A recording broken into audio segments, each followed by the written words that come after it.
what made you be like, damn, like that's cool? Okay. Hi, my name is Michael Chiss, aka Zeno Builds, on all social media.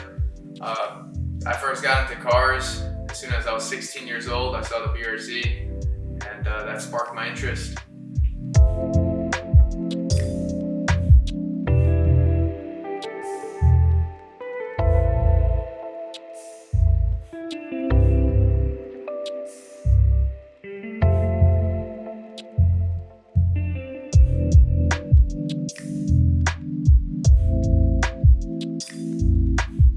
Car was stock for pretty much about a year. I pretty much met my friend through high school, and he taught me all about cars, showed me TJ Hunt videos, and told me to make the BRZ somewhat like that. There was a lot of capabilities with, just within that platform of the Subaru BRZ, FRS, and 86. And he told me it had so much potential, and I didn't know anything about cars. But he told me to boost it, wide body. I knew nothing of that.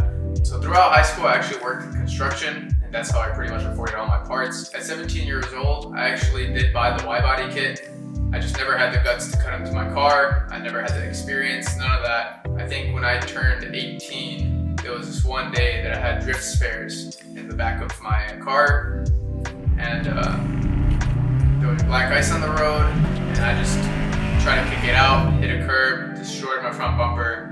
Instead of buying a new front bumper, I already knew I had a wide body kit that had it. And I knew it was the day that I had to cut into my car to install the wide body kit. So right before installing the wide body kit, I got into photography, and I was actually within a photography class at school. And I was like, what's better than, shooting my own car? After that, I wasn't shooting for a big following online. I pretty much just wanted to spread my creativity with photography. And as soon as I had the wide body kit installed, I took photography a lot more serious. Started building just a little bit of a following, had just around 4,000 or 5,000 followers with the wide body kit unpainted.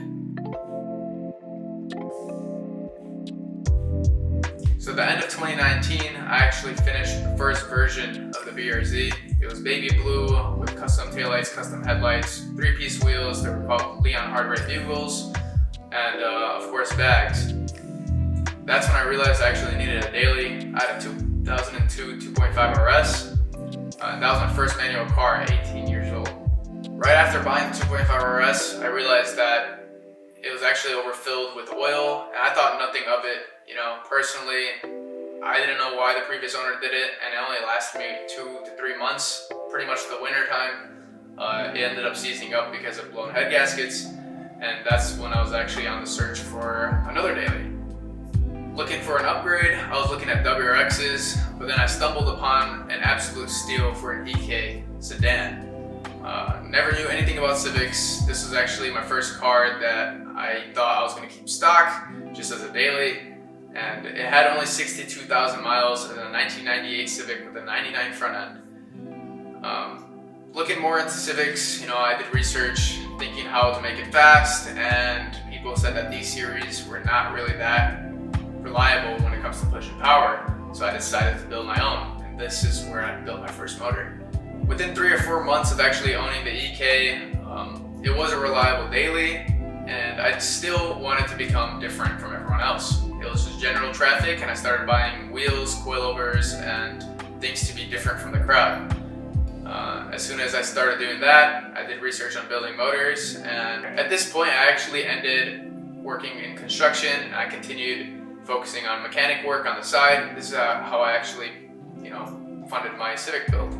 I spent countless nights working in the garage, pulling my motor, did my research, painting my engine bay, and then it came to the part of me actually taking apart and assembling the motor. Having the motor swapped in, having it running, I did want to spice things up, and of course it being my daily wasn't really a daily when I installed bucket seats, additional cluster, quick release steering wheel, which of course we all love, and I put R888Rs all around. I wanted to make the car all-wheel drive, which I didn't get to do, but I had no headlights, and I ran that for almost a year and a half. I had an intake headlight, carbon fiber hood, carbon fiber taillights, a duckbill straight from Russia. I had my wide body kit made from a company named Fenderist located in Russia. So all these parts were actually pretty rare to come by within this one daily build. So after finishing the EK, I realized, the BRZ has been sitting the same for about a year, and this is when I decided to spice things up. I bought the Pandem V3.5 front end with the canards, and this is when I started experimenting with carbon fiber. I made them actually entirely out of carbon fiber, one-off items, and started making my custom splitter, decided to change my wrap, decided to add a little bit of spice to my wheels that I still kept from version 1, and I added a wing, a molded duckbill, and all that just to make the car extremely unique from the internet. At this point, I actually did start getting a decent amount of recognition. Within the version 1, I was already at 30-something thousand followers, and as soon as version 2 came out, instantly started blowing up. I started going from 50 to 80 to 100K only within a couple months. That actually helped me reach out to a few people, including Fitment Industries, and it was absolutely insane meeting up with people, building relationships, and being out there more than just a car, but as I guess an influencer. So within version 2, winter has struck, and I was pretty much at a standstill. I didn't want to stay away from working on my car, and I decided to hit up my friend Toasty, and he said he was down to help me make a custom turbo kit. And this is where obviously the hood dump and everything came into play. Roughly within about a month or so of me ordering parts such as like intercooler piping, the turbo, doing research on making my own custom turbo kit, welding of course. This is the first time I actually started to weld. After all the parts actually came in, it took us roughly about, I would say, 5 to 6 days to have everything installed and have the car running with the new custom turbo kit. So after finishing the turbo kit, it was an unexplainable feeling, the craftsmanship and creativity that was put into that to make it entirely custom one-off was unexplainable. So caring about my fan base, I actually did want to give back and have someone win my car for fairly cheap. This is where I came up with the raffle idea. After about 2 weeks of research, I wanted to make sure this raffle was legit, fair, and just in general a fun, easy way for someone to win my car.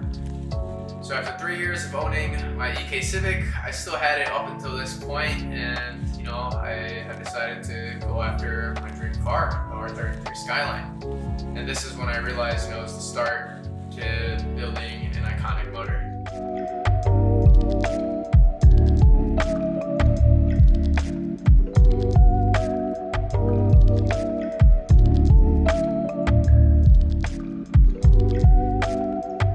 After pulling the motor for the R33, I realized my full passion for Japanese cars, and I decided to sell the EK Civic.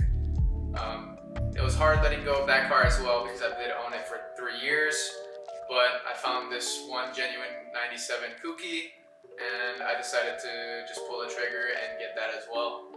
So after just 2 or 3 months of owning the S14 as a daily, I did realize that winter is coming up here in Chicago. This is when I was on the lookout for yet another daily, and I ended up getting a 2008 Civic Si. I decided to only own that car for about 2 months.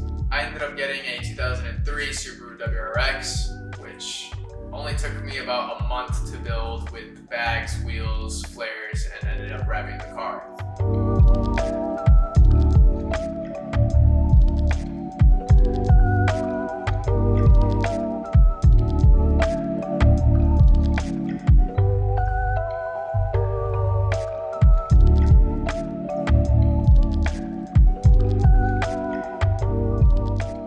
Absolutely obsessed with these Japanese cars. I want to see you guys' opinion on my next build. I build these cars out of my pure enjoyment and share it on the internet. Ultimately, I want to build these cars for you and have you guys follow me on this journey.